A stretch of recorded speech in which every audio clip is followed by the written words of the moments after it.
ಬೆಂಗಳೂರಿಗರಿಗೆ ಸದ್ಯದಲ್ಲೇ ನೀರಿನ ಬೆಲೆ ಏರಿಕೆಯ ಬಿಸಿ ತಟ್ಟಲಿದೆ. ನೀರಿನ ದರ ಏರಿಕೆಯ ಬಗ್ಗೆ ಸುಳಿವನ್ನ ಡಿಸಿಎಂ ಡಿಕೆ ಶಿವಕುಮಾರ್ ಅವರು ಕೊಟ್ಟಿದ್ದಾರೆ. ಹಾಗಿದ್ರೆ ಏನ್ ಹೇಳಿದ್ದಾರೆ ನೋಡೋಣ. ಸುಮಾರು 8-9 ವರ್ಷದಿಂದ ಪ್ರಸ್ತಾವನೆ ಇದೆ. 8-9 ವರ್ಷದ ಪ್ರಸ್ತಾವನೆ ಇದೆ. ಈಗ ಎಕ್ಸ್ಪ್ಯಾಂಡ್ ಮಾಡಬೇಕು, ಉಳಿಸಬೇಕು, ಅಂತರ್ಜಲ ಹೆಚ್ಚಿಸಬೇಕು. ಜನ ಜಾಸ್ತಿ ಆಗ್ತಾ ಇದೆ, ಲಾಸಲ್ಲಿ ನಡೀತಾ ಇದೆ. ಪವರ್ ಬಿಲ್ ಕಟ್ಟಕ್ಕೆ ದುಡ್ಡಿಲ್ಲ, ಸಂಬಳ ಕೊಡಕ್ಕೆ ದುಡ್ಡಿಲ್ಲ. ಹಿಂಗೆ ಮಾಡ್ಲಿಕ್ಕೆ ಸಾಧ್ಯ? ಸೊ ಅದಕ್ಕೆ ಬೇರೆ ಏನೋ ಆಪ್ಷನ್ಸ್ ಇಲ್ಲ. ಅದನ್ನು ನೋಡಿ ಎಲ್ಲರಿಗೂ ಮಾಡೋಕ್ಕಾಗಲ್ಲ.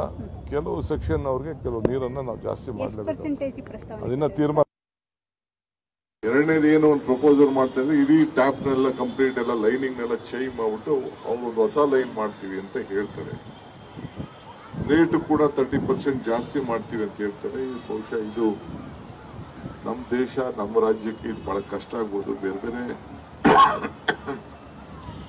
ಬಾಂಬೆ, ಡೆಲ್ಲಿಲಿ ಇದನ್ನ ತಡ್ಕೊಳ್ಳೋ ಶಕ್ತಿ ಇರ್ಬೋದು ಅಂತೇಳಿ ಅವತ್ತು ಪ್ರಸ್ತಾವನೆಯನ್ನು ಕೊಟ್ಟೆ.